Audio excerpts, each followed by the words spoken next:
ანაკლიაში უკრაინიდან 130 მოზარდი დაისვენებს, ისინი მომავლის ბანაკის ტერიტორიაზე განთავსდებიან, თავად მომავლის ბანაკი კი დღეს დაიხურა დილიდან ბოლო, ნაკადის ახალგაზრდები გამოსამშვიდებებელ საზეიმო ღონისძიებებს მართავენ.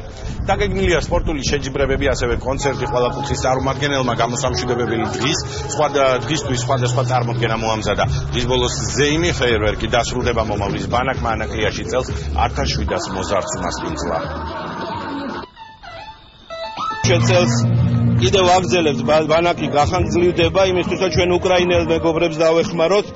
უკვე ალბათ შუა რიცხვებში 16-ში ჩამოფრინდება სპეციალური რეისით, სპეციალური ჯგუფი იმ დაძარალებული ბავშვებისთვის, რომელიცაც ჩვენ აქ შევქმნით იმ პირობებს, რომელიც მათ დააკლდათ.